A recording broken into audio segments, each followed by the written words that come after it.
First post-game show of the season. Wow. The Summer League. With a W. With a W. Nobody was more pumped about this than Jimmy. Couldn't wait. Than Jimmy Toscano. Actually, Bobby's the most eager. Yeah. Yeah, Bobby's the most so eager. to when it's time to actually do it, he's nowhere to be seen, nowhere to be found. And we lost the guy. Lost, though, Jimmy would be like, this is just getting worse and worse. Sound the alarms. Yeah, you would have exaggerated it. So, again, I'm still going to exaggerate it. Don't worry about that. There's no way to do this show without exaggerating or without overreacting, because it's really boring to be like, if the whole premise of like it's just summer league, like it's just spring training, like it's just training camp, we might as well just not have jobs. Just or like it's just sports. Like, you know, doesn't even matter. Yeah, or Tristan, it's just the regular season. Like everything is just random, anyways. And then so that means we can go crazy. So who cares about Yam? Right? We can go nuts because, I mean, all end of the floor, he was doing everything. You know, all we can do is react. So we'll start with. First off, the one thing I'm going to put this out there early. Yeah. We're not talking about Carson Edwards. I will never talk about Carson Edwards. I don't talk about Carson Edwards. I don't do it in the regular season. I will not do it in Vegas Summer League. I won't do it. I don't care. I don't care. If he scored 100 points today, I would skip right to Yam Madar. What did I text? What did I text you guys? I was like, I honestly can't be bothered with one thing Carson Edwards does. Good or bad. Will not do it. Good or bad. Do it. Yeah. I am glad that he, did his thing today, but we've been down this path. I'm not though. I'm not glad. I'm just indifferent. It is what it is. Because it detracts from everything he does. He's out there to do what?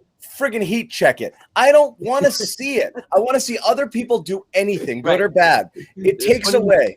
It's funny you say that, John, because when I saw his press conference this week, I was just like I'm watching. I'm just like, dude, okay, we know your specialty and everything, but like, can you like lie to us and be like, I've been kind of thinking about defense, like, kind of thinking about other ways to add, anything to this team. I mean, he obviously dropped the line like, look, I'm willing to do anything it takes for a role, and I'm willing to do whatever, other of those small things.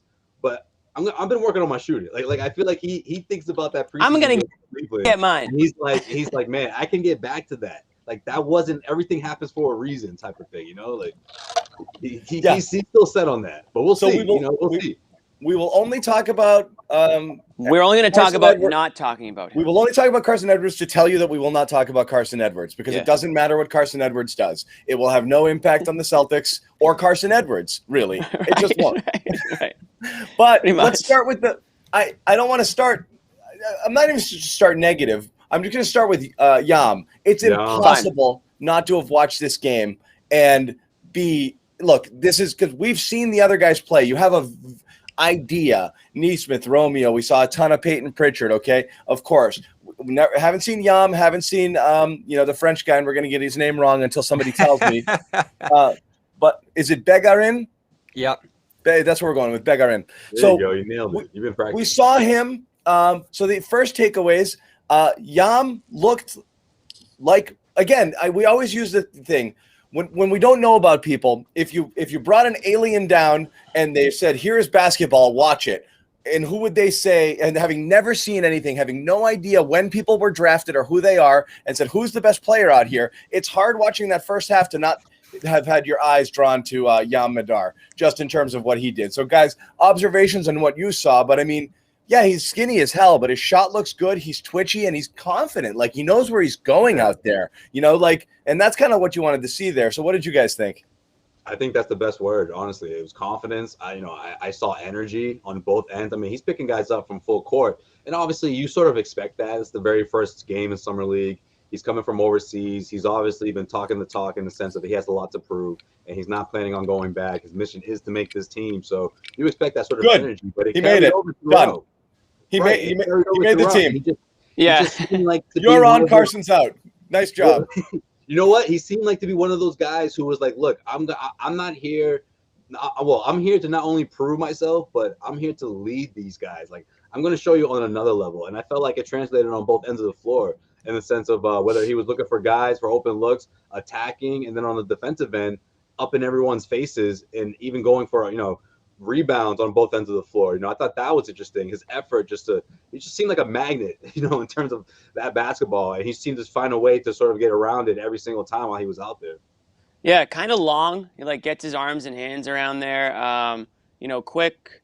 I liked what I saw in the limited amount that I saw. I didn't see the very beginning of the game hand up, so I did miss the initial Yam Miss shot. that little spin move reverse, yeah. Yeah, I did see the highlight of it, but I didn't see it live, so that's on me. But I did, watch the rest of the game, and I do agree with John that he was a player that just kind of stood out. He was kind of playing at just sort of a different, maybe, I'm not going to say different level. It wasn't like he stood out that much, but different sort of energy to him, little I guess, hop in his step. So, it was good to see because all we had was that, YouTube clips. And again, that's why I judge every player is on YouTube videos, but it was good to get a little live action view of him today. I think he's definitely good enough to make this roster. Certainly he played harder than a lot of his teammates did today. And guys listen, it's Summer League, but you're looking for a little sign of life out of some of these guys, the Romeos, the Nesmiths, and put it Not this way, even life. You want I'm these still guys looking. to dominate. I'm still looking. I know. I would love them to dominate, but at this point, I'm so low. I'm so low on what I expect. My expectations are so low that I just want to see them show a sign of life out there. Well, Yeah, that's so the you number saw one the life takeaway. late. Yeah. Pritchard's life came on pretty late. Pritchard he didn't hit a shot did. inside the arc. I thought he had an all right game. Romeo in particular was the one we looked at, and you would have to think at this point, I know he hasn't played a ton in regular season basketball, but this guy has played a playoff series now. He has been part of the rotation when he's been healthy in the NBA. It's his third season. You would want to see him playing at a level where you just say, all right, sit down at halftime. You just blown everybody away. There's no real use to this. Instead, all of these guys are out there in the fourth quarter. I know it's a close game and there is some. It's not a big roster. It's not a big roster. Yeah. So there's other reasons that. But those guys aren't good enough to sit. Reasons. If they were, they would be. Well, but they're not. We've seen. Well, that's the concern here, is that these are guys that are going to be relied upon in the rotation, and they're not able to dominate summer. That's the number one takeaway. So, but this is where we're stuck a little. Is yes, you want to see them dominate, but you're also, and you want to see them blow by people. That's just not their thing per se. But you do want to see a level where it's clear. Drain shots. Just drain shots. I don't even care about if they make them. I want to be able to walk and say that guy's better than that guy. I want to see good looks. I would rather see Romeo take it to the rim, break a guy down, break his ankles, pull up for a jumper and miss it, than hit a contested three. That's fine. Good. I don't mind that it's good that you hit it. But I want to see him look like he's better than the people out there. And you want to see so between us, you're looking at Romeo and thinking that. I do think, right or wrong, or whether he's given the benefit of the doubt. And they told a little anecdote late in the game there when they were talking about Romeo's press conference about him going. In print, it reads they asked me if I wanted to go and I went. But the reality was they kind of told me I had to go, but I didn't really want to. He's got a too cool for school sort of attitude. Yeah, but he sort of added it to the end too. He was just like, I want to go. I wanted to go. Yeah, I want it. I'm in. I'll do this. This sounds fun. Let's do it. I think some of that is genuine, John. I think some of it is. But the thing with me, with Romeo on offense that bothered me a bit was sort of I felt like he was just going through the motions. I felt like he was looking at his options and just I'm just going to take a pull-up jump shot here. Oh, yeah, I guess I could attack, but let's see if I can just make this three-pointer here. I could see his thought process, and I didn't like it. I felt like he was just sort of going with the easier options. And listen, it is the very first game of Summer League, but to your point, Romeo, he didn't play a whole lot his last two seasons, but we're talking about 50 regular season games, one playoff series. I expected a little more offensively, at least to show a little more of a spark, more energy. But I do want to say this, okay? And again, I'm not being a Romeo defender. If you asked me, gun to my head, I'm not.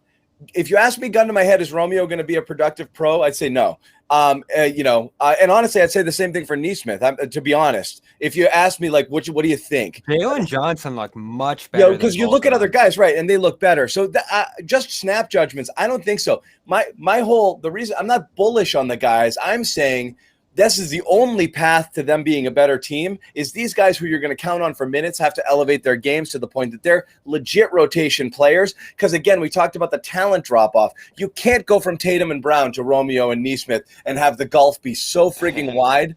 It's ridiculous. You can't have it go from, all-star Olympic level talent to G League or Vegas League talent. It's too big a drop off, and it's what's going to kill the team. Well, that's the context that really hurts you here, is that these guys look like they belong out there, which isn't what you want them to not look like. You don't want to. You want them to separate. They look like they're right out there, just like fitting right in among these G Leaguers, overseas guys, rookies in particular, being at the same level of them. A late round pick in Johnson, second round pick in Sharif Cooper, who looked like he fit right in with all these guys throughout much of this game. This was all. No one stood out for much of this game. That's the thing. If they don't dominate in an obvious way, then you're looking.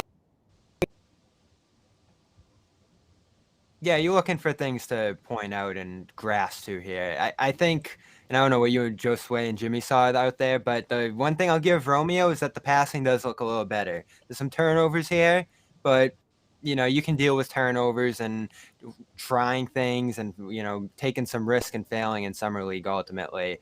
Pritchard, my back, sorry, shooting still looks amazing.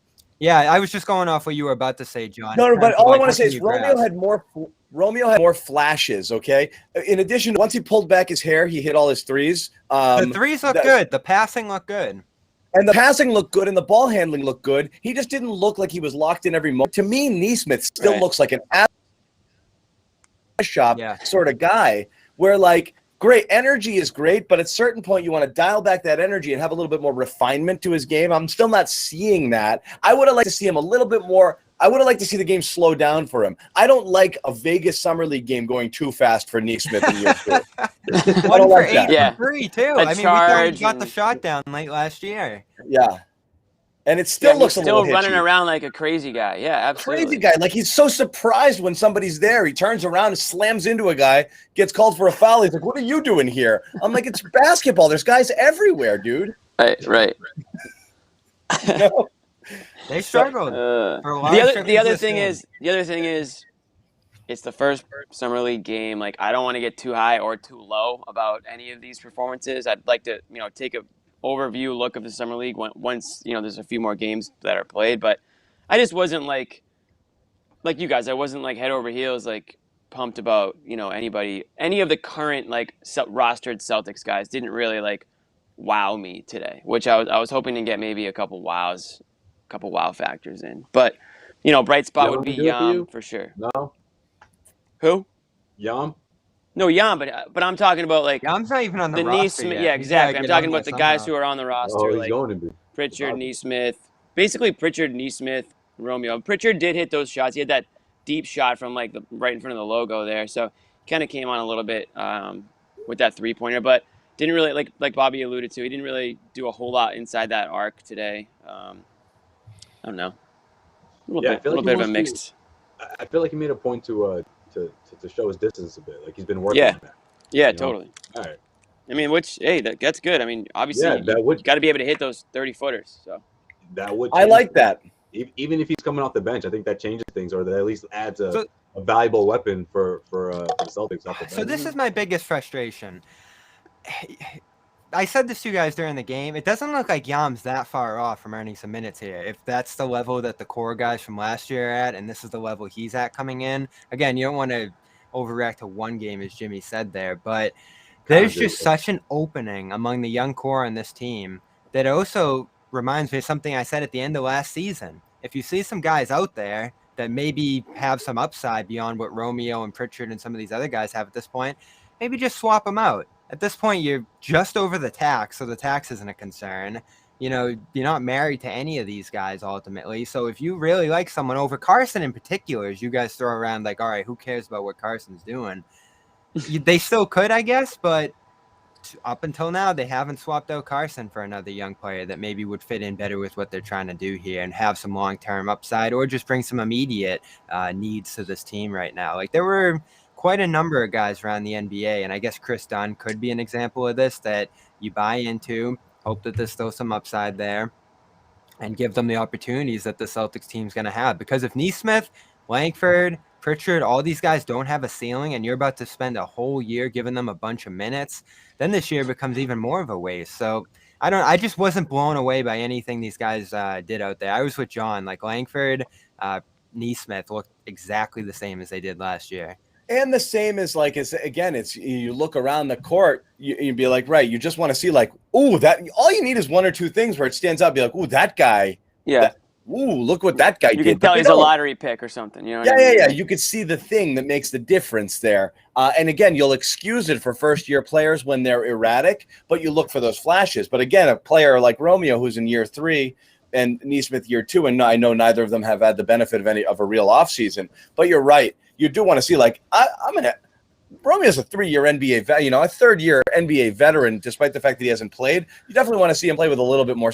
But that's the thing is, I honestly think for him, he's like, again, right or wrong, he does have this vibe that it's not beneath him, but he's kind of like, he's not taking it seriously in the sense of like, I'm proving to the organization here at Vegas League that I belong. This isn't like playing for my roster spot. I still think he's going to prove himself more in practice and training camp and exhibition season and into the season where like he might take that a bit more seriously. And this is kind of like, I'm just staying loose and scrimmaging here. So like while our expectations are we're dying to see Romeo take that next level, I don't know that he's approaching Vegas Summer League with that level, with the same level of urgency of a lot of fans and analysts. That's my, and again, it's not just a defense. It's not just excuse making. I really think that that's his mentality. I don't think he's like, it's the wrong mentality.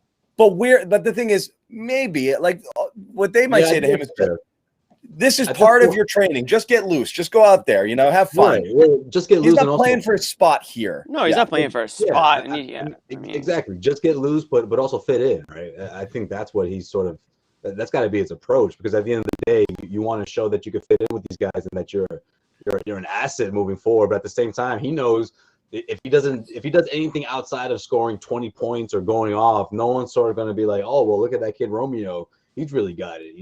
So I think like he might still stink. I'm just not like for him. I look at I got you. He's trying to fit in, but at the same time, I don't think he has the mindset of being like, I got to go out there and crush it the same way someone like Yam is, because he feels like a lot more is at stake, and there is, for someone like him.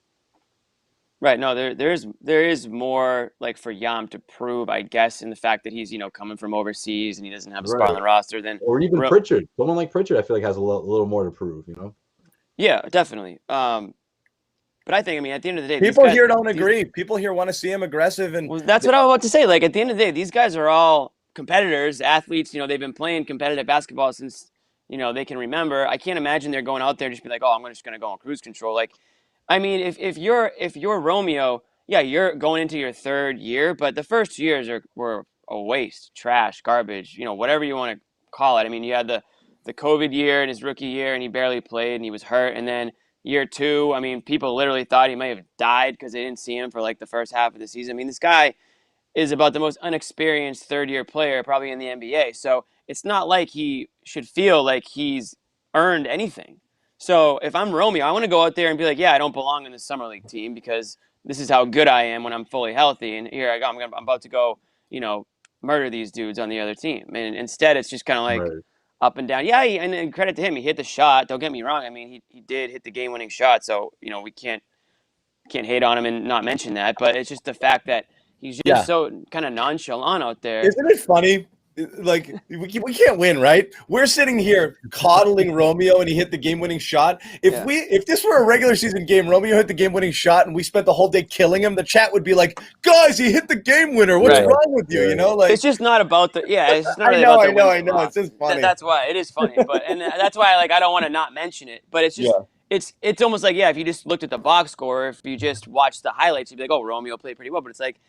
He was just kind of like another guy out there, right? Did he really do anything that really stood out to you in the moment where you're like, this guy definitely you can tell he's a 3rd-year NBA player, and he's going to be having 20+ minute a game role on this team. Like I just didn't get that from watching anybody. Nesmith's certainly 1 for 8, was it, from 3? This is a guy that you drafted to be a shooter. John's sitting there telling us he doesn't care if he hits a shot. That's literally his job, is to hit those shots. Not don't care, but if he was, to me, for Nesmith, he's got to hit those shots, though. Absolutely. But to me, for Nesmith, I want to see that he knows where he is on the court way more than I want to see the shots go down. Like, it's great when the shots go down, but Carson hits shots. I don't care. I want to see him like coming off, clear, catch, shoot, all of that he wants stuff. to have some court awareness for sure. Just some court awareness. I want to see him get to spots, get that clean look, and just make it easy. He's one of the most effortful players I've ever seen. Everything is so hard. He makes it, some people make it look effortless. We said that about Tatum and Brown the first couple years. You're like, it just feels like it's so hard for them. Yeah, he's trying so hard. And it looks so hard. Like, there's very little fluidity and natural stuff where he's just boom, boom, boom. And like, oh, that was butter, like everything is a bit of a, because he's just so, all over the place. That's what I want to see more than the shot. And that is the problem you have with this team to some degree, is that it's a lot of guys like that who need to be set up, aren't exactly the best at getting to their spots themselves and dribbling themselves into shots and all those different kind of things. That's actually what stood out about Yam, is that he kind of got to the places he wanted to on the floor. He was able to set some other guys up, make some nice passes. He had a good left-hand dish out from the low post area. In terms of Pritchard, I know people are going crazy about his game, but he's actually the guy in terms of the focus of what the Celtics wanted to get out of him here in Summer League. They didn't care about him scoring 23 points. We know he can do that. He needs to connect this all a little bit more, make some plays for his teammates. I know he had 5 assists, but overall it was an amazing playmaking game from him for me. He wasn't running a ton of pick and roll. He wasn't getting to the basket. I don't think he hit a single shot inside the arc. So pick and roll was a area of the game where he really struggled last year. Well, he wasn't getting. That's why he couldn't be a starter when other guys were out. So even with him in a good game scoring wise, you didn't see the kind of strides and areas where they need him to improve. I was saying that he was whoever he was being guarded by for most of the first 3 quarters of the game. He wasn't any attempt to kind of shake him or get into the lane, and kind of even just to drive and dish there. He was getting cut off pretty easily. He was not able to, turn the corner really on anybody. So I actually thought he looked a tad slow. And again, he can really shoot though, and we already knew that. But the shooting is, again, insane, because if he's, he's adding a little Lillard to his game and he's stepping it back. And I mean, he took some deep threes last year, but he took a couple inside the logo today. So that's a thing. That's a real thing. But I do want to see him be able to get around people, get into that lane, throw those lobs, work the pick and roll a little bit. I didn't think he was outstanding there either. So again, you're looking. I don't want to overreact to a lot of points from one any more than we do to a few points from another. Yeah. So that. What I will say, people are here asking in the chat.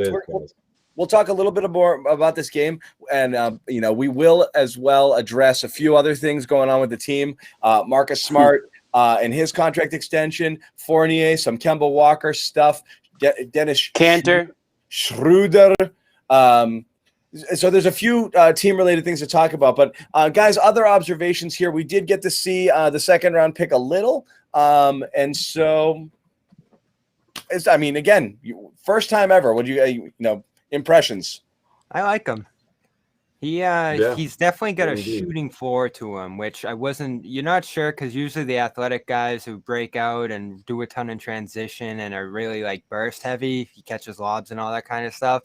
You wouldn't expect those guys to have shooting floors at 18, but his shot looks good. He didn't shoot a great percentage in France last year, but the form looks good. He hit 2 in a row in the corner on open looks with good rhythm. Didn't have a great game overall. He did hit the side of the backboard on another one, but the first couple looked good. And then overall, it's a 2-for-4 game from 3. Defense, that was an area where Vicini wrote a lot about his game. It's shocking with his tools how shaky he is on defense. He really got shoved inside and couldn't body wise stay in front of guys when they were driving him to the rim. So I don't know. There's a long way to go for his game to reach NBA level, it looks like. But there's a few things you like: the physique and the shooting floor, I'd say. So really surprising how big he was, right? Yeah, he's an NBA size. I would say the only thing was, the whole thing that he was basically told Brad, he's like, I want to play on the team because I want to prove that I could, roll with these guys. That was interesting, huh? It didn't sound like, there's a little bit of a language barrier there with that presser, but he didn't sound like he wants to be stashed. That didn't seem like something he's interested in. Yeah, but I would say just on top of that, I didn't feel like this guy didn't belong on the court. So, I guess that's a good thing. He kind of proved that he can, roll with this level of of skill, I guess you could say, summer league type player. So I mean, it was a second round. Took a stab at it. We'll see where it goes. I really don't have a whole lot to say on him, but like Bobby said, he hit those 2 shots, and got a little size to him too. So can't hate on that. I thought what he was trying to convey the most throughout that press conference was that he has some versatility to his game. But I think what looked best, at least in this first outing, was his outside shot. He just looked really comfortable out there in his shot and his technique, and that guy you can rely on in the corner. Obviously, he's raw and it's too early to say if that's going to be consistent, but I think that's what stood out the most. Wouldn't mind him playing in Maine if he wants to. There's more money overseas, but if he wants to be closer and have some opportunities to come up at certain points in the season, it wouldn't be the worst thing in the world. They got a 2-way spot open. Probably not a ton of playing time, and that 2-way deal really doesn't pay you much. I think it's $77,000 base pay. So he might just end up saying, all right, I'll go back to Paris, maybe play in the upper division, because he was only in the 2nd division in France. So that's probably what you want to see out of him, is him go back there and play at the highest level and really show something. But he has risen quite quickly through the ranks in terms of like tournaments and different things that he's done overseas. He's 18, and to have this kind of build at 18 is really impressive. You don't see many like young prospects have this kind of frame. So I don't know. He's just a flyer at 45, and if it works, it works. It doesn't, it doesn't. And there was some good returns here, I'd say, in the first game. Yeah, that was fine. So what do we got? We got Tuesday now? Yeah. So program I don't note. know who it is. What time? Note. Is it a day game? Do we Bobby, do you what know? time the game is? Yeah, I think it might be a 7. 7. Oh, okay. Okay. Program note, Bobby Manning heading out there to cover Summer League for CLNS Media. Sherrod Blakely out there right now. Sherrod may join us. He's in some interviews right now, but he does want to jump on the show. So we'll get his take from being down there, from having a courtside view of the game and the action, and get his insights. We will definitely revisit the game again and get some more thoughts from Sherrod once he joins. But let's get into some of the other Bobby news. takes Vegas, huh? Bobby's doing it. Wow. Oh, You nervous? look You a out. little nervous, dude? Yeah, for sure. It's gonna be a lot, but I really want to do it. I'm excited to do gonna it. be So. a Bobby, lot. you don't say that out fall loud. into temptation, Bobby. Don't fall into temptation. You should be nervous. It's a Vegas is if you've never been, it's like fake life over there. You walk down the street like, this is America? It just looks It's the strangest thing in the world. Like you're home clipping coupons, deciding and buying the mac and cheese at 30 cents cheaper than the other one. And then you go there and you're just like, should I put 3 of these $25 Should I let it chips ride? down or 5 of them down? And you're just flip it. It means nothing. You won't eat at a restaurant because it's too expensive, and you go to a steakhouse there and you spend $345 on a meal, and you're Right. like, what did I just do? It's just funny money. It's bizarre. In I think I'll addition, stay. it's I think crazy. I'll stay in the arena. You'll end up at a beach club. No, you'll end up at a beach club at some point, Bob. Yeah. I better hear some nightlife stories. and all of that stuff. Yeah, Yeah, Me I and better hear some Sherrod. stories, Look dude. out for me and Sherrod out there. That'll be a killer combo. danger. I was at I was there once for summer league, and I rolled up to a craps table, and I didn't realize it until I looked at everybody who was there. And Kenneth Farid was at the table, and he was at I was at the $5 table, and he was at the $5 table, and he was actually getting pissed about losing little Man. hands. This is on his rookie year, I think. So this is a while back, and now I'm sure he's at different tables now. That's when he But, blew up. Didn't he blow up his rookie year? Or was that his second yeah, year? this was summer league, so it's before He was a big deal early on in his career. I'll be before looking he out was. for Tatum and Brown. Apparently, are going to be spending much of the Best week out buddies. there. They hang out once every 365 days, and they're the best of friends. This proves Welcome, it. guys. Dude, I Welcome. got people DMing me being like, you guys say they weren't friends. I'm like, This was the Dude, ultimate you guys revenge buying photo. this PR stunt? I'll say this, and then we'll move on. The people out there taking a victory lap and tweeting out this photo and saying "see" are the same idiots that friggin' posted screen caps of Kyrie Irving laughing on the bench. Oh, they during hate each other? blowouts to be like, "Oh, look, they hate each other." Okay, so just You You don't know any more. You don't know any more than anyone else knows. Good to see something, though, right? Hey, Ime I'm glad to Udoka. see them supporting each other. Yeah. I'm all for it, man. I'm all for it, but don't make it seem like don't give us the C, you guys. They're great friends. Yeah, right. Just pump the brakes on that. Like honestly, the Celtics broadcast played it well. I thought they were like, look, they're not the best friends. We know this. They're wildly different people. They don't hang out a lot, but they respect each other. That's literally it. Sure. Like that's all the I actual wanted. story. That's Right. fine. In my opinion, this is Ime Udoka forming Team bonding. a group text message and being like, "Hey guys, you guys gonna do this? You guys gonna do that?" It's like, all right, coach. It is like, one of interesting those things where 'cause- it's just like you're in the group chat already, so it's just like, yeah, all right, sounds good. Like That's a this is good great. point, Josue, This is because great for the team. those congratulation tweets from Brown and Smart kind of came out in rapid succession. You know, they were just like one after another. It was Yes. like congrats. Have the each next other's day, back. right around the Yes. same time. It wasn't like, you know, Congratulations right after. to insert player name here on Yeah. here. Yeah. No, that No, you was know what, though? interesting. It was good to see Jaylen Brown show up at the summer league game today too. You know, he's supporting his teammates, so that's a leadership that you want I to see. do so. I think what Josue said there is very important. I do think that could be Ime moving and Yes. shaking behind the scenes to try to change that narrative a little bit, Yep. that there's some division here within the room. Just show right, but it's not even division. Just show support. Like Show you know, support. just show it outward. Like front facing stuff matters. You know, like show support. Show that you're united. Show Have each other's back. Do it on the court. Do it with your tweets. Do it with everything. All of that stuff. Like you should do that. That's the whole thing. Is we're not looking for clues of Doing like it on the reg, hating right? each other. There's just no clues of liking each other. Not enough.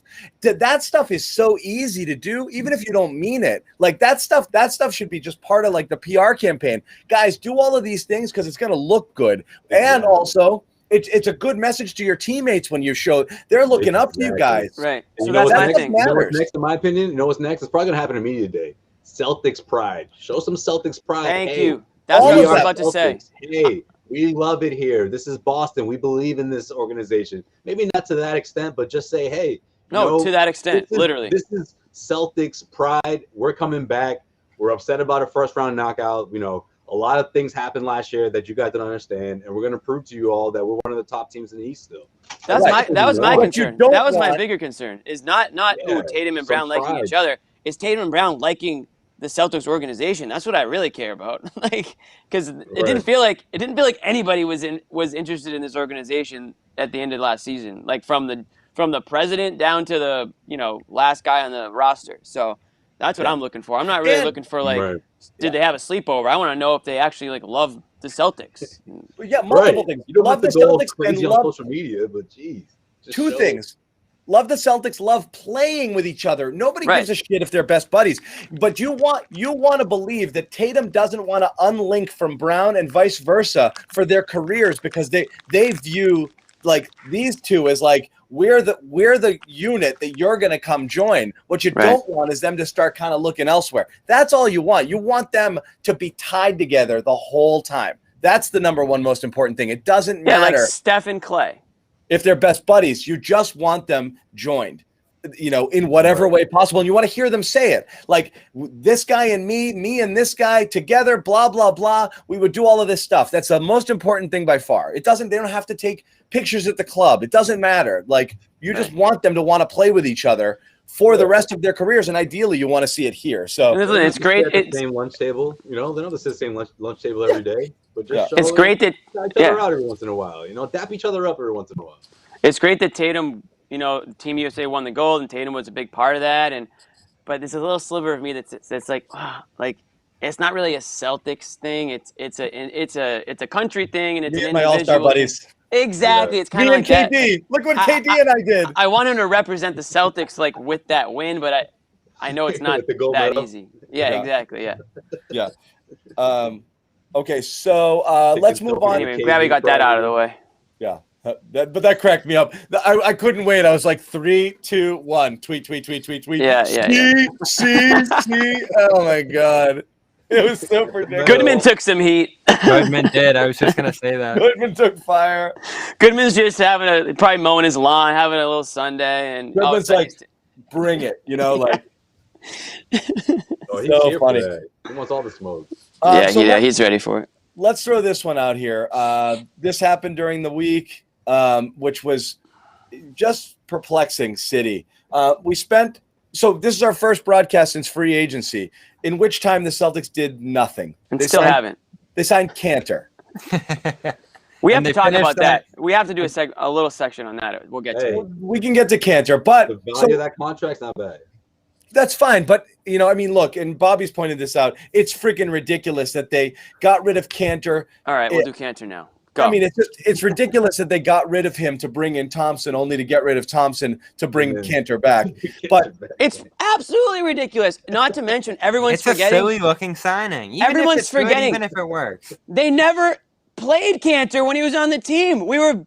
I think it was maybe me and John. We're like, why isn't Kanter get in there? And and Bobby would say, oh, well, because you can't play defense. You can't play defense. Well, guess what? He still can't play defense. Why. But he could still grab 15 boards. So Brad would never play him.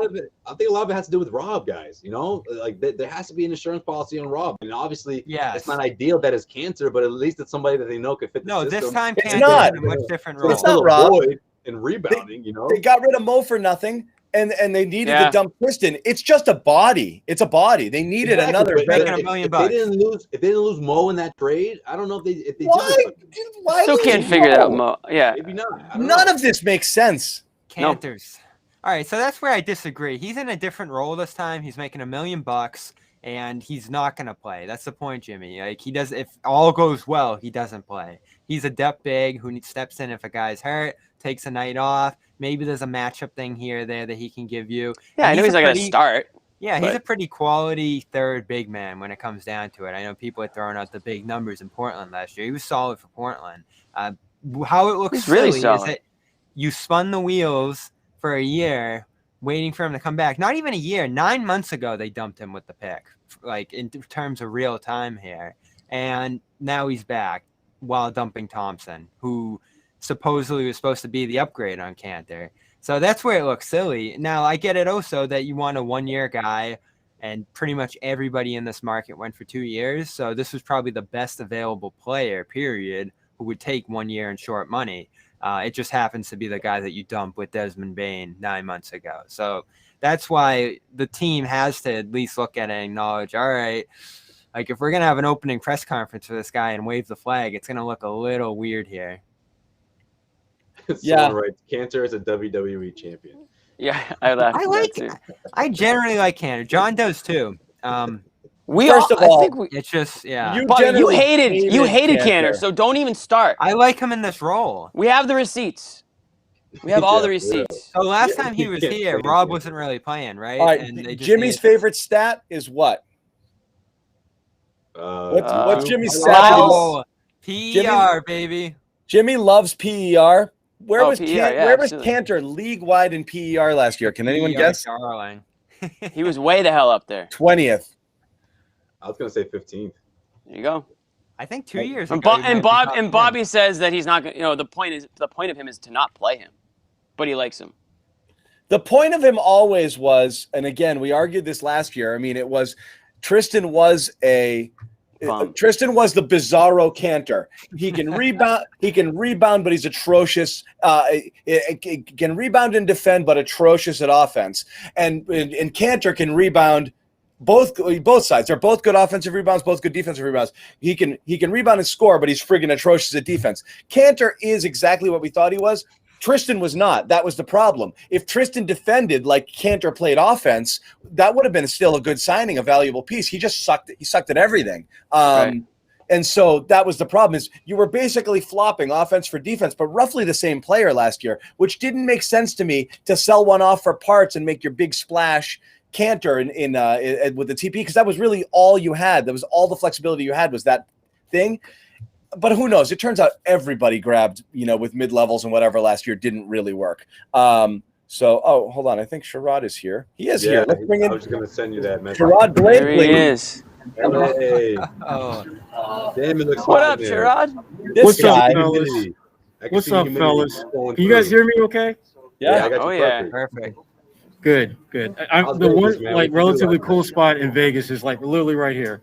It was 96 degrees at 10 o'clock in the morning. Are you freaking kidding me? What else? And for a guy like Sherrod, I don't, that doesn't bode well. I would say I probably spent the first when Sherrod and I worked together at NBC, I spent the first year giving him a towel to just pat a little bit here. Exactly. Because, John, you know me. Yeah, You know me so well, John. I was like, Sherrod. That's his third shirt. You're going to have to pat that down, buddy. That'd be second shirt, Jimmy, okay? Second shirt. I don't know what year it was, but I remember you guys were out there for, but I bought a third one just in case. I'm bringing the big suitcase, Sherrod. NBC Sports Boston. I remember you guys had like these like bright shirts on. I forget what year it was. It was Summer League. I was like, man, it must be so hot out there that you guys had to go with the bright, bright look.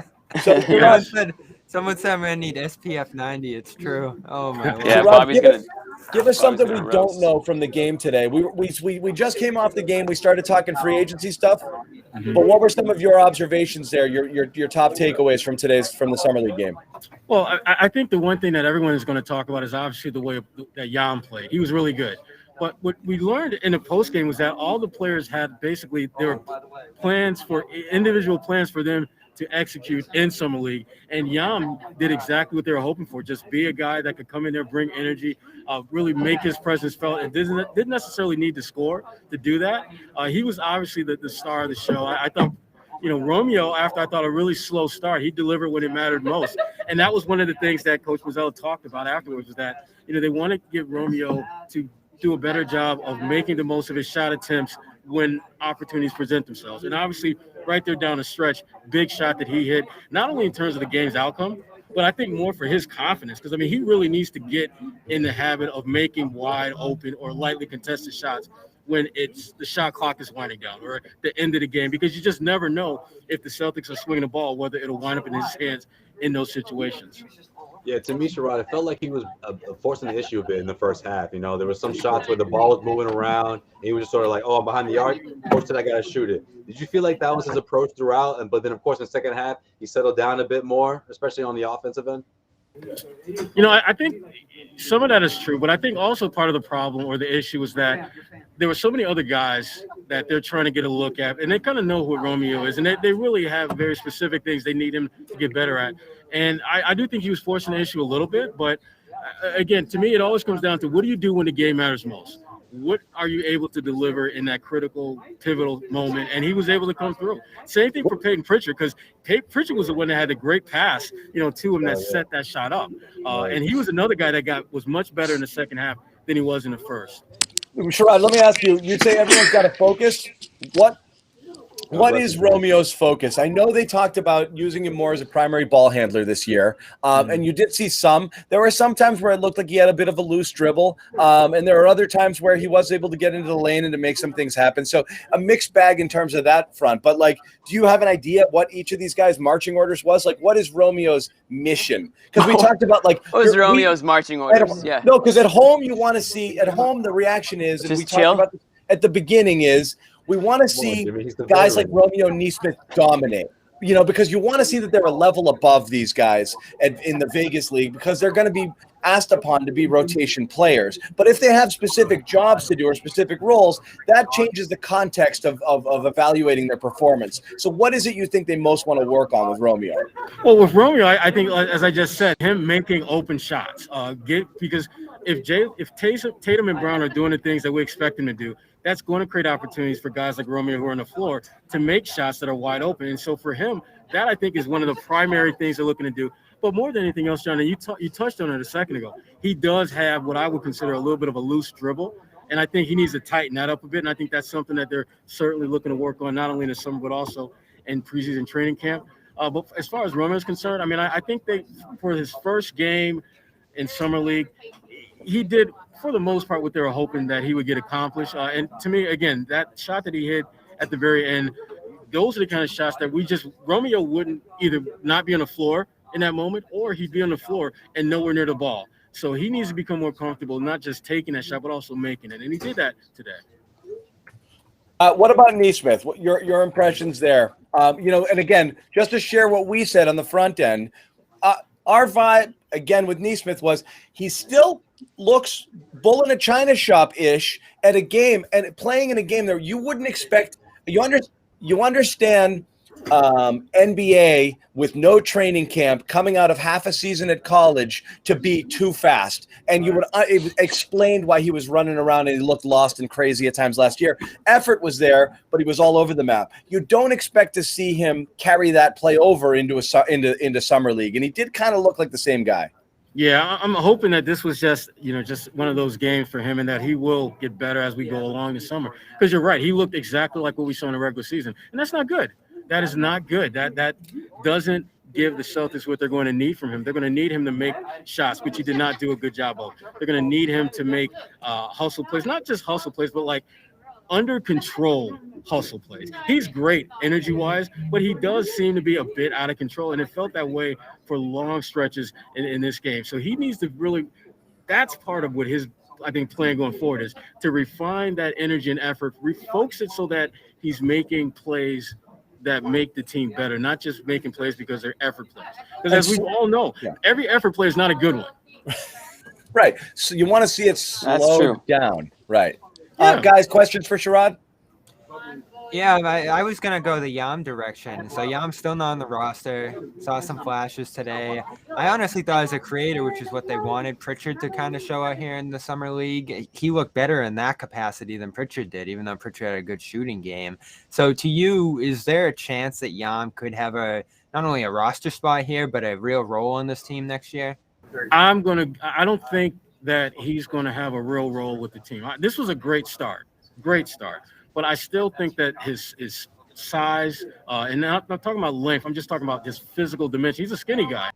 I don't think that's going to help him. In fact, it'll be more of a detriment, if anything, once you get your guard. You have to go against guys like Marcus Smart, guys like, even freaking Steph Curry, could play bully ball with him, I think, at this point. It always hurts your chances. Yeah, so I think that's going to keep him from, really having a significant role. But listen, his understanding of the game, his IQ, that is really awesome. Legit. It's legit. I mean, he did this one move, and it's so subtle that I know the coaches will probably point this out, but the average fan, it just didn't make sense, and you wouldn't even pick up on it. He gave this like jab step, like he was going to set a screen, and he just pulled back towards the baseline. They passed him the ball. He had a wide open baseline jumper. That's something that coaches can't coach. That is something that you as a basketball player have an IQ for that, or you don't. Little things like that, I think, are going to help him make the roster. But again, I just don't think physically speaking, he's going to be able to make much of an impact. And that's the thing, because he's a 94-foot player, like he's there, he pesters you, he wants to get up on the ball handlers, but you saw it a couple times, he came up against a screen and it was boing, like it's definitely the physical, and I'm just talking not even full contact on it, just brushing up against bodies, and he gets knocked off his stride. He definitely needs to, he needs more of that man strength, right now. Right, and I would love for him to be on a team where he could get that experience. He could work with the Celtics. He could be up in Maine and going back and forth and just gradually physically get bigger and do that within the confines of the Celtics system. And I think that, to me, that's one of my biggest draws to him having one of those roster spots, is that he gives you someone that you can literally develop who, from a basketball IQ standpoint, I don't think you have to do much tinker with that, but he physically has to get stronger, and you can control that if you're the Celtics much better than you can if he's here than if he's overseas. Yeah, he can ball, man. Any other takeaways? I like his game. The people you talk to, any insights, whether it be for this game? Did you get to talk to Ime as well? No, the way that I'm not even going to get into just how the interviews. It's very different in summer league than we've done in previous years, and I'm not going to get into that because right now. I'm going to put in effect my Rasheed Wallace "both teams played hard" mantra. Both teams played hard. Anything you ask me about that would be my response. Both teams played hard. Fair enough. Marcus Smart getting traded or what? What's going on with that? Marcus getting traded? What's that? Wait, hold on. Getting traded? Hold on. Okay. I can't even hear what fire Josue was saying. Josue has been a smart ass, I know. But Jimmy, go ahead. anyway. I have a question more about the game and the roster, but it feels like Peyton Pritchard's going to have a bigger role this season, obviously, based on the fact that Kemba Walker's gone and whatever. Are you sensing that he's sort of taken on a little bit of a leadership role with this summer league team, and do you get the sense that they're really trying to work him up into a bigger role heading into the season here? I think Peyton is working himself up into a bigger role for this upcoming season. I think he understands that when he looks around, there just aren't that many playmakers on this roster. And that's what he does.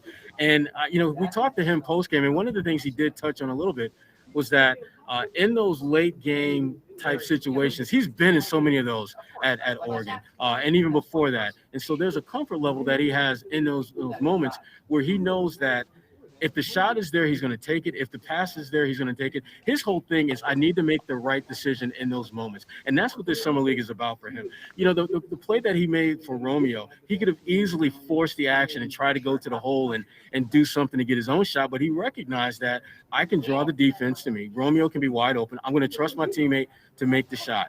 And those are the moments that he has to amplify in summer league. He has to consistently bring that type of thought to the game. And I think he will. That's the thing with Pritchard. What's interesting is, you bring him in here and you're like, all right, he should be the backup point guard. You want to see him run the point, run the offense. But really what he is a scorer, first and foremost. And that's his number one thing. And you want to see him make the right play. But he really is a guy who I see coming off the bench. And basically you want to see him shoot 5, 6, 7 times per stint. You want to see him go out there, try to get hot and try to do the things. It's almost kind of what you thought Carson Edwards might be if he translated to the NBA level. But that's kind of what Pritchard really is here, is go score, go shoot, go be the guy. You like him shooting unit and score a bunch. Right. That's his value. And the thing about him is that because he has been, he's played for a number of years against pretty good caliber competition, he understands the value of decision making. Like, he understands that, yes, I can score, yes, I can pass, but sometimes I need to pick one or the other. And I think you look at a guy like Carson Edwards, he's looking to get buckets. That's just who he is. And again, for me, and I think a lot of people, it's kind of frustrating at times when you could make a great pass or you could take a decent but not so great shot. And more times than not, he's going to take that damn shot. And that's the worry. Like, my biggest worry, and we were talking about before you came on, Sherrod, is that, all right, if this was a year ago and you had a little more depth, or even 2 years ago where you had much more depth, you wouldn't be relying on these guys this year. But for Pritchard, he's the backup point guard behind Smart. Like, he's got to be trusted with decision-making and these sort of things. And Romeo's your rotation wing, and right down the list here with all these guys, they're essentially backups, all 3 of these core guys that are playing here. So I don't know. Like, to me, it just didn't look like there was enough separation to show you that, like, all right, these guys are ready for big-time NBA roles and solid rotation spots, because they're not even separated much from this class of G League players and rookies down there in Vegas right now. Like, there wasn't a great sense of separation. Did you see that too? No, yeah. It's close, but it's one game, so you can't put too much stock in it one way or the other, whether they drop 40 or they drop 4. I think that there was enough signs that indicate that Peyton Pritchard, for example, is looking to be more of a playmaker, and he's worked on his jump shot, and I think he probably took a few too many jump shots early on. I thought he was just kind of chucking it there in the first half. Is he a little too big? A little too big for what? He looked a little too stocky and a little slow, I thought. I don't know if he's still playing his way into shape. He definitely didn't look like he had a couple of vacations. Didn't look like he had a great first step. Wasn't able to really kind of shake anybody off the dribble. Those sausages at Fenway Park, man. He did. People forget. He did drive a bit not forget, but he would take it to the hole. He didn't look like he could get there. He definitely settled on his jumper, but he looked a little, I want to say chunky, but he looked stocky and like maybe a shade slower than I remember him. Yeah, he didn't look like he was in the greatest of shape. Okay. From what we saw. That's what I thought. I'm trying to be nice. I wouldn't put him in the John Bagley category of point guards. He's not there. He's not there, but he definitely. John, he's been taking his girl out. He's been going on dates. I can't be mad at him though. We're in the middle of August. You just finished your damn season. Now they want you to start playing back up again with no real downtime. Yeah. I think he'll be fine. Damn this year-round job that they're asking me to do. Yeah. For me, I'm more concerned with his decision making, because I think the body that's going to come in time. I'm not worried about that. Yeah. It's his decision making that I need to see him continue to get better at. And I thought today's game was a good start in that direction. Love the Bagley reference. Love the string of outstanding point guards that we were treated to. If you grew up in this area, Bagley, Michael Adams, Dana Barrows, it just kept going. But Bags, Yeah. Tina Barros. Meta fans own. My man, Bags is Kenny great. Anderson. I love Kenny Anderson. Yeah. Love So, him. Kenny. He put up a Celtics pick the other day, a throwback. Kenny that- loves the Celtics, man. He does. Kenny threw up a throwback pick of him in a Celtics warm up from like an old practice. Kenny was Georgia Tech. Yeah. That's right. The Rambling Wreck. Yeah. From So New York. let me anything else here on the game before we switch to some of the offseason stuff, because I want Sherrod and everybody else's take on that too. Guys, anything more here? I'm done with this That's- game. That's about it. We'll see you on Tuesday. Done with the game. Sherrod and Bobby in the house on Tuesday. We will bring you more post-game action Yes, from sir. there. So that should be good. But let's switch gears. We didn't want to talk about the Marcus. We talked a little about Enes. There he is. Hi, Enes. Yeah. Can we we just say wanna how talk- sad it is? That's the extent of Celtics free agency talk right there. Is the We Enes want to talk Kanter about the Marcus signing. Smart thing, okay? Because what we were saying when we started here is really we did a show last week, free agency. They did nothing outside of that Kanter signing. We got sidetracked talking about Kanter, but the point being is the idea everybody seemed to think was, okay, clearly saving money. They're not going to spend a freaking nickel, and they're just going to save it up so they can make a move for Beal or whomever next offseason, and that's that. And the idea is they're not going to re-sign Smart. They're going to renounce Rob. Hey, they might even trade Smart. There's a report out there that Brad's done with him and all of this, and then bang, out of nowhere, Celtics offering Smart the max, max extension they can offer him right now, $4 and $77. I don't understand this. I don't understand how it works with the rest of their offseason plans, though I guess maybe you're saying they hedge a little. They got to have something here in case they can't get anything next offseason. Maybe they think it's a tradable contract, so they're not worried about taking it on. But I don't understand how you do this and you don't re-sign Fournier. I don't think Fournier was that much money, truth be told, at the end of the day. I don't think that contract was a huge albatross either. So I don't understand the plan, Sherrod. Do you have any – first off, what do you think's going on here with Marcus? And two, do you understand what the Celtics are doing? Well, let me just start with Marcus. I think the Celtics are realizing that, Marcus, he's the best you got, and maybe very well become the best you can get. And so rather than risk losing that and getting nothing in return, which is very possible, you try to put together a deal that I think he's comfortable with. And frankly, with the salary cap going up certainly next year, that contract isn't going to be nearly as much of an albatross a year from now than it would be right now. And because of that, John, he becomes someone that if you're looking to move him, it becomes a lot easier because the money is much more movable than the $13 million that he's making this year. Because right now, at that kind of money, you're not going to get anything remotely close to fair market value or even a deal done. And so his contract, it benefits him financially. It benefits the Celtics because it does become a little bit more movable, I think, going forward, as far as getting something of comparable value in return. And again, it goes to me. I don't think they're convinced that they're going to get something better than that on the free agent market.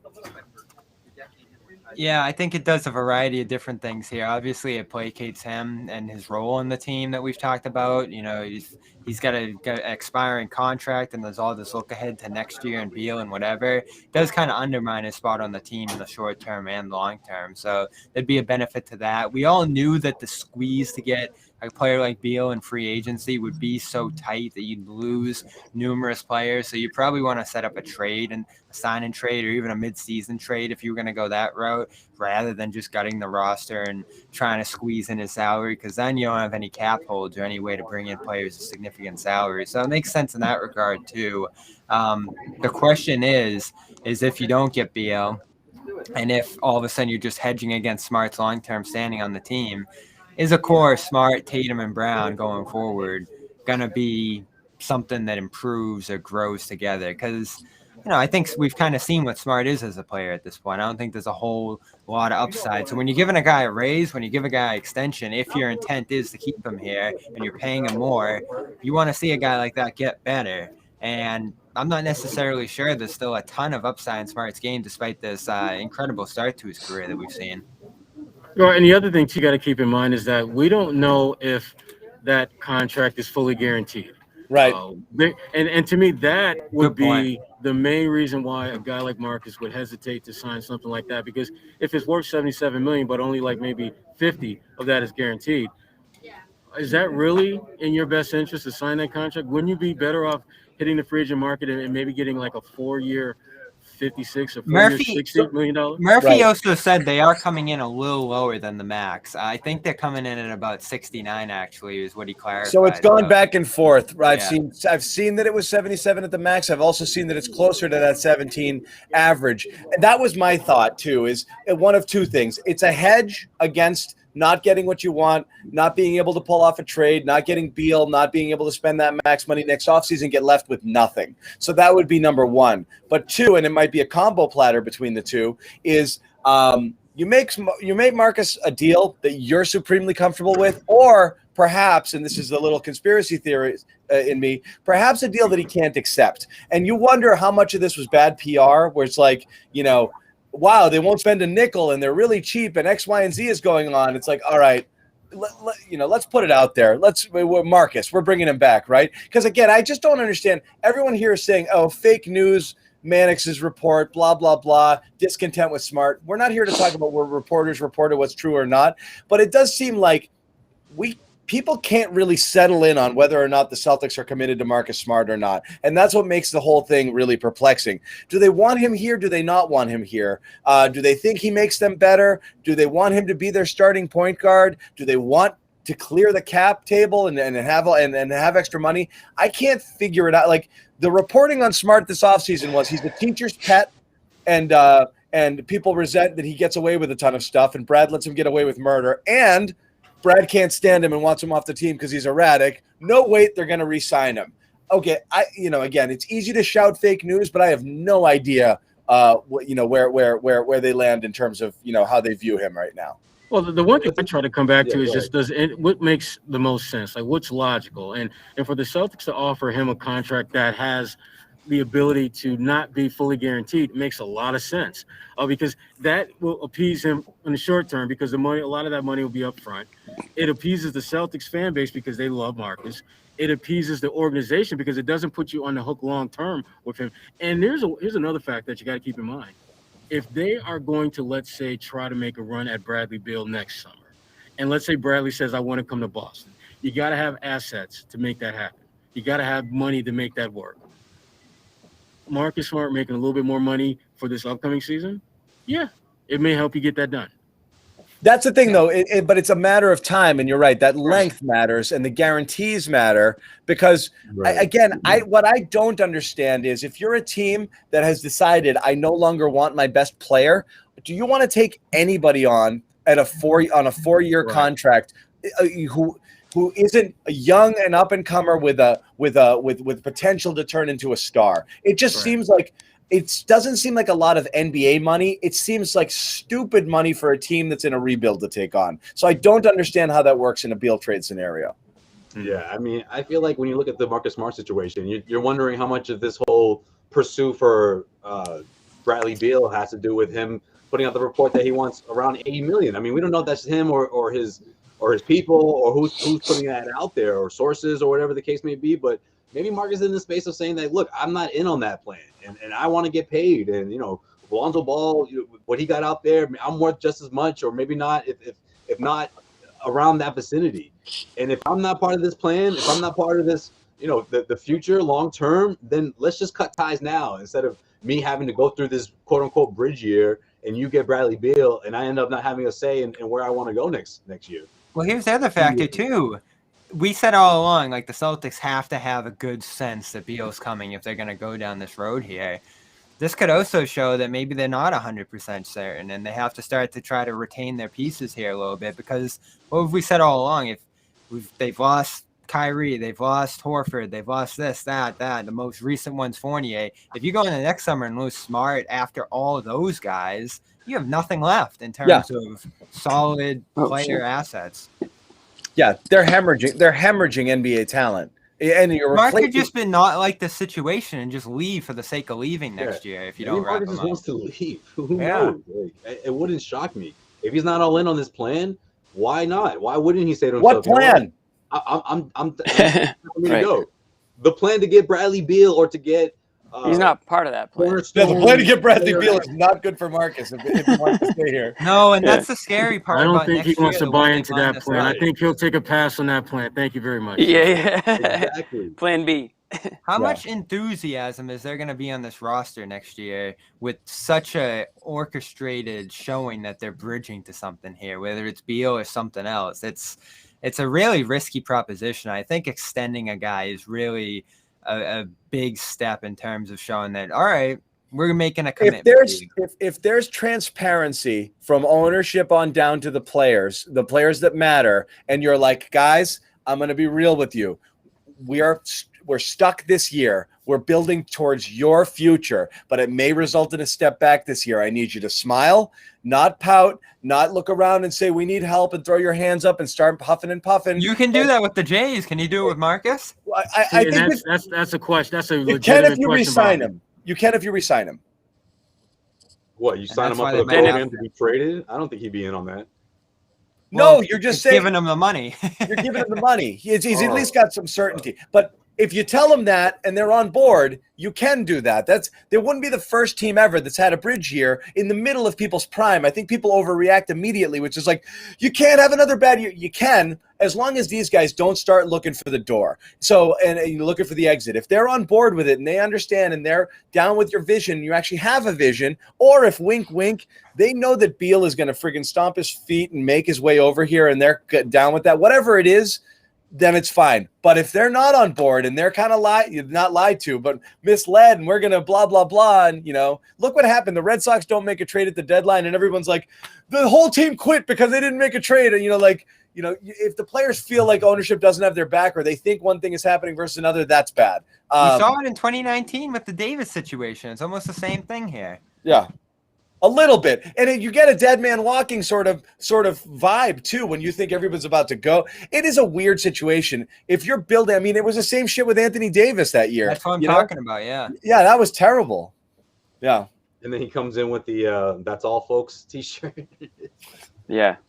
77 awesome. Yeah, that was awesome. That was horrible. People are messing up the Marcus conversation because when people are reacting to the deal, it's not that people think $17 million is a lot of NBA money these days. It's not. It's just, you wanted to spend it here? I thought you were saving to spend it elsewhere. So again, I don't fully understand the plan. Why would you not have then made a move and re-signed Fournier and tried to make yourself better now? Well, that's the thing. Yeah. If you, I don't fully get that. If you're not in on the cap space thing that they've been doing here, and you're going to get rid of it, then why not sign people? Why not sign other people? Yeah, I guess that probably just speaks to how much they like Fournier, I guess. Like, they didn't see a value in re-signing him and committing big tax money to him, which is really what we're talking about here now, right? Because they're in the tax, barely, but with Fournier, you're in the tax. You're really in there in ways they haven't been since the Big Three, because his whole salary was what was gonna really thrust them in that direction. So it's a big difference between paying, like, I don't know, probably $1 million in tax like they are right now to doubling Fournier's salary in taxes potentially. Because what would he be making? 17? He got $20 million from the Knicks, right? So that's $40 million in real money for Fournier about. So that's probably what scared them off the Fournier front. And along those lines, it always comes back to this. You spend money to win a championship if you're the Celtics. That's the thing. And paying him that kind of money wasn't going to get it done. So why do it? Why would you spend that kind of money, go that deep into the tax when at best you're probably maybe 4, 5, 6 seed in the East? That's a waste of money. It doesn't make you better. You lose. You're not going to be any better, significantly better with the deal. You're going to lose a shitload of money. And so, what exactly is the problem in just saying thanks but no thanks to that? Well, it goes back to trading for him originally, because I think it was B-Rob who wrote something about this, how they basically wasted the Hayward trade exception on him, and they didn't, and by using up as much as they did at the deadline. Yeah, you would have been able to take Horford on a TPE, gotten a Kemba TP that would have been the value of Beal, and you potentially would have had a TP that could have fit Beal in here, right? Via trade, 30-something TPE for Walker if you traded into the So again, so it's just a string of just weird decisions. They just continue to keep occurring. Yeah. Weird. And what's funny is, like, again, I hate to kick a guy on the way out the door. I'm bummed to see him go. But Danny post Kyrie leaving basically did everything wrong. I mean, Is that what you're trying to say, John? He screwed them up. He's still reeling from it. It's been right. It was one We after saw the it other. play out after on the the other, court after the other. tonight. Those 2019 picks. Yeah. Anyway, Yeah, we did. Yeah. Yeah. And everything, they're still holding on to a lot of that. They've let certain guys go. We talked about the Kanter thing, how that's a bit of a spinning of the wheel there where they had him, they dumped him, they dumped Thompson afterwards. gave Tice away for nothing. The guy's signing 4-year deals now, Yeah. Just because of the tax. And again, that's a restraint that we have to talk more and more about, ownership's seeming aversion of the tax here over the last couple of years. They're in it now, but they're really not in it. And was that the biggest motivating factor this offseason in terms of coming in? They're in it as of now, but I'm sure they can find a way to not be No, in they it. might, you might bump out a Fernando and bring in Yam on like 900,000. Well, that's what worries me is you trade, you start giving away who knows what, it could be, you throw, and again, we're not saying he's the end all be all, but they just throw Romeo in on a deal because they want to shed the $5 million there. It's just it's fine. You're not expecting this guy to be Jaylen Brown or Jason Tatum, but it's just you're just shedding things along the way. Just for Wouldn't that be done? Saving a buck or two, Here's the argument for Fournier, as we look at a possible smart extension coming in here, is that maybe you eat that first big salary year. You're not quite contending for a championship this year, but whatever you put in the place next year via sign and trade or whatever, maybe you could include Fournier in that. Maybe Fournier could still be here after that as part of a Beal core, whatever they're going to do here. Because let's face it, you may love him, you may hate him, but he's an NBA starter, and the Celtics don't have a lot of those on their roster here, and they've been siphoning talent. I thought he fit really well with the Jays, Tatum in particular, as an off-ball shooter. The Knicks also got him with a non-guaranteed 4th year, which really took Is it 4th or 3rd? Is it the 3rd or the 4th year? 4th. So it's 60 guaranteed, and you can opt out of the final 20. So it's it really a team option. Look. Yeah, team option. Yeah. It's not bad at all. And that's the thing is we had a discussion all offseason. If you can only sign one, Smart or Fournier, which one do you sign? I'm surprised it's Smart and not Fournier. I am. I really am. I mean, I know the team needs a point guard. I know the team needs a point guard. In a perfect world, as I said, is the best thing to do is spend into the tax and just live with it. You won't be a title contender, but that's the best team you're going to have for now, and then figure out later. If you're going to trade, especially since you don't if you're going to try to build some momentum towards something here, you can't have this year where the bench is bad and you're really struggling for scoring and production, all these different things. It can't be another year like last year, because how are you going to have a year like last year and say, Beal, you excited to come? Look at what we got going on here. We won the play-in game again. That's what confuses me in this sense. Because sure, you want to give the young players a chance here, as we saw in Summer League today, and let them rise to the level they're capable of. You want to have this open space to get Beal here and the flexibility to do that. But you have a season ahead of you here. You can't just lose a season or have a sense that you're looking past this year to do something later. Remember, I said this last week, 2016 wasn't great, but it was better than 2015, and you showed progress, and Horford looked at it and said, all right, there's something building here. I'm going to come join this. You can't have a year worse than 2016 here in Boston and expect to get Beal, in my mind. Yeah, maybe not. So that's where we're at here. We just lost Josue. We may or may not get him back. Sherrod Blakely, as we said, in Vegas, doing his thing. He's going to be there all week long. Bobby Manning heading out there. We are going to do post-game shows because that's what we do. We do post-game shows. And we will continue to talk some cast of characters here, but it gives us something to react to, some action. You usually don't expect all of the top players to play in every game. So it is possible if we get a game where there's no Romeo, no Pritchard, no Yam, that we might bow out. But for the most part, I think we're going to be here and we're going to do something, and we'll keep talking to you guys after the games. Any closing thoughts here, whether on this game or anything from the offseason perspective? At this point, Smart is the next shoe to drop, I guess. Schroeder. You want to kick around Schroeder for a minute? For a minute. To me, I think, and again, we got people on the top. quick thought on Schroeder. Is that all agent driven? Is there anything to that? And I don't think it's real. I think it's all agent driven buzz to try to get him signed because his market dried up fast. He was looking for something big. He didn't get it. That's the sense I'm getting, that this is something that's not something that the Celtics are pushing for or eager to get in bed with this guy.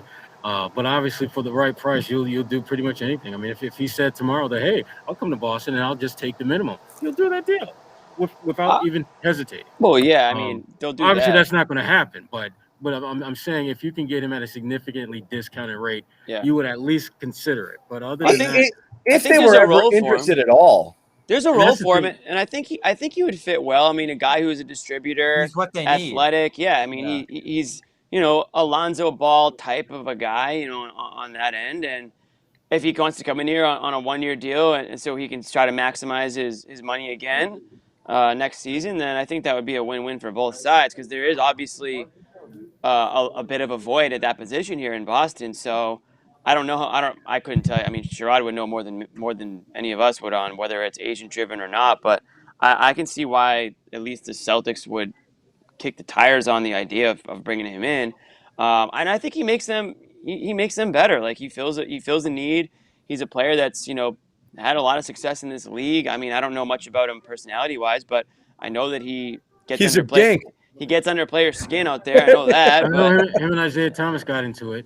Yeah, him and Rondo got into it. You can go down the line probably, but if he's on your team and he's giving it to the opposing team, then I'm all for that. Then having it be the other way around. So the Celtics could use a bit of an instant, I think, like that. I like it. Yeah. I like it, but I've never believed it. The reason I didn't get into it here on the show is I really thought it was, like I said, coming from one camp and not from the Celtics, and I don't believe it's real. I don't know what's available to him now, though, and I don't know what the Celtics would be willing to offer.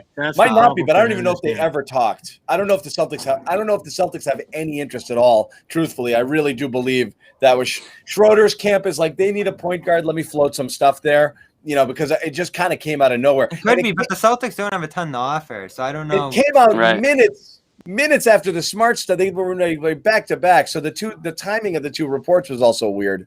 Yeah. No, you're always wondering about that kind of stuff in the offseason, but you look around the league right now in terms of available point guard minutes and available money. There's not a ton. Like, how many teams are going to hard cap themselves for him? Maybe the Celtics think about doing that since they're not going to be spending money anyway for 1 year. Maybe you give them a player option. So you say, all right, if this year doesn't work great for you, you got some more guaranteed money here. If it does, you can go out and get the big deal you're looking for next year. I think with where the Celtics are at and where Schroeder is at, it would make a lot of sense for both sides because, again, you may love him, you may hate him, but he's an NBA starter, and the Celtics don't have a ton of those right now. No, I think that's the best they can do. I know that would be a great get for them. And it would. Yeah, you're talking about a guy who there's a guy who turned down $80 million, potentially coming in here at $9 million. Like, that's amazing value at the end of the day here for Boston, in my mind. But who knows? Maybe there's a lot about his decision making too, though. Unfortunately, that was a bad decision. That even at the time you're looking like, dude, that's a bad decision. The Lakers obviously didn't like him. Yeah. Well, if you get that type of offer and you turn it down, I'm not going to really like you either because you're not really thinking through this process clearly. It's like you're not going to get that money elsewhere. He was the sixth man of the year runner-up 2 seasons ago. Mm-hmm. So there was some real good play in his recent past. So he was good coming off your bench. Okay, got it. Yeah. No, and that's what he would do here. Smart, very good. Let Schroeder run that bench unit. We'll see. Lead backup. Again, you don't have roster spot right now. You got to fit Yam in here somehow. So there's a lot of stuff still floating around for the Celtics in terms of the roster right now. So I don't know. $80 million for an elite backup, but no, you're good. I can do better than that. Oh, okay. Yeah, he got some bad advice for sure. So I think we've exhausted it, guys. We did it. We did a post-game show. We did some off-season talk. We kind of did the whole thing. We did the whole thing, which was cool. As we said, Sherrod in Vegas right now. On Sherrod, what's up tonight, man? Anything good planned? Shirt number 2. I'm going to watch the Cade debut in a little Oh, bit. okay. That's what I Cade got. versus Jimmy. versus the That'll be world. buzzing. Versus the That'll be world. buzzing. That'll be buzzing. Sherrod's like, don't Mobley, worry, right? I'm doing tonight. It's Vegas. It's gonna stay here. Yeah, he's gonna. He's just Relax, gonna keep it Josue, business relax. only. Just relax. You got Relax. Cade, you got Yeah. Mobley, and you got the Celtics former picks, Sengun there in Houston that they gave away for Kemba. So Oh, that's great. nice. Everyone's watching. So Sherrod's there. Bobby's heading out tomorrow, so we'll have reports there. From the Celtics Summer League throughout this stint in Vegas, 4 more games. So lots to talk about. We'll see what we get out of it. And the rest of us are here holding it down, and we'll be back on Tuesday for some sort of. Sherrod, what's tip off? Tuesday? Tuesday, that is 7. What is that? 7 Yeah. Eastern? Yeah. We can do 7. Tell everybody. We'll go with it. Follow us all you can on Twitter, but follow Celtics CLNS on Twitter as well. That we'll send you out notifications where we're going to go live there, and links to the post game show. Obviously, subscribe on our YouTube channels if you haven't already. But that was it. That was fun, guys. Anything to close? Or we're done. I got nothing Keep left. the train going. Everyone have a great Monday. We did. I'm It's hyped. Sunday. Keep it going. Enjoy the action, Sherrod. Thanks for hopping on. See y'all.